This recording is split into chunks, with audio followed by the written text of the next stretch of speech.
मुंबई महानगरपालिका निवडणुकीच्या पार्श्वभूमीवर शिवसेना उद्धव बाळासाहेब ठाकरे पक्ष आणि महाराष्ट्र नवनिर्माण सेना यांचा संयुक्त वचननामा आज उद्धव आणि राज ठाकरे या बंधूंनी जाहीर केला.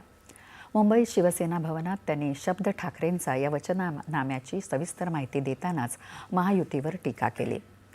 देशात लोकशाही संपून झुंडशाहीचं वातावरण निर्माण झाल्याची टीका उद्धव ठाकरे यांनी केली.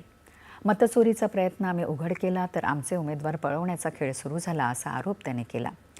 बिनविरोध उमेदवार निवडून येणं हा लोकशाहीचा अपमान असल्याचं सांगत त्यांनी भाजपच्या राहुल नार्वेकर यांच्यावर विरोधी पक्षाच्या उमेदवारांना दमदाटी केल्याचा आरोप केला.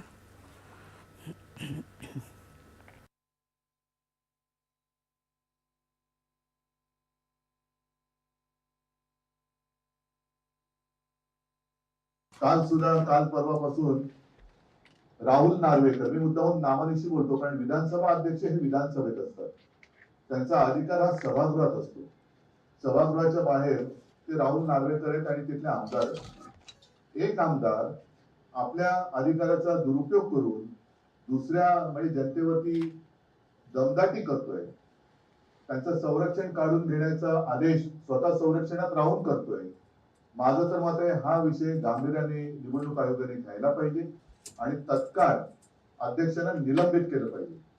कारण अध्यक्ष हे कोणत्याही पक्षाचे नसतात, ते जनतेचं जे काही न्यायासन आहे विधिमंडळ त्याचे अध्यक्ष असतात आणि ते निष्पक्षपातीपणाने कारभार करण्याची जबाबदारी त्यांची असते.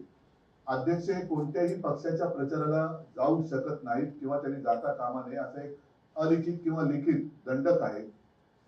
त्याला छेद देणारं उद्दाम वर्तन त्यांनी परवा केलेलं आहे आणि म्हणून त्यांना तत्काळ निलंबित केलं पाहिजे. मुंबई महानगरपालिकेचा आर्थिक डोलारा प्रशासकीय काळात ढासळला आहे. लाखो कोटींचा घोटाळा झाल्याचं उद्धव ठाकरे म्हणाले. मुंबईचा महापौर मराठीच होणार असं राज ठाकरे यांनी यावेळी सांगितलं. महायुती आणि भाजपवर त्यांनी टीका केली.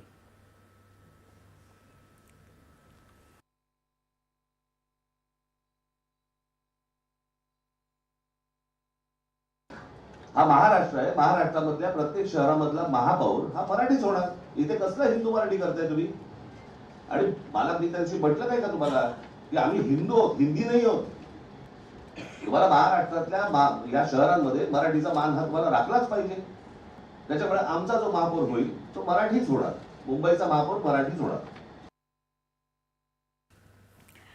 यावेळी मुंबईची जमीन मुंबईकरांच्या घरांसाठी, महापालिकेचं स्वतंत्र गृहनिर्माण प्राधिकरण, 5 वर्षात 1 लाख परवडणारी घरं, घरकाम करणाऱ्या महिलांसाठी स्वाभिमान निधी, माँसाहेब किचन्सद्वारे 10 रुपयात नाश्ता जेवण, महिलांसाठी स्वच्छ शौचालय, पाळणाघरं, तरुणांसाठी स्वयंरोजगार अर्थसहाय्य, बेस्टसाठी स्वस्त प्रवास, 100 युनिटपर्यंत मोफत वीज, शिक्षण, आरोग्य, पर्यावरण, कचरा व्यवस्थापन, रस्ते, पाणीपुरवठा, आपत्ती व्यवस्थापन आणि कोळीवाडे आदिवासी पाड्यांच्या हक्कांसह सविस्तर आश्वासनांची यादी जाहीर करण्यात आली. महायुती आणि मुख्यमंत्री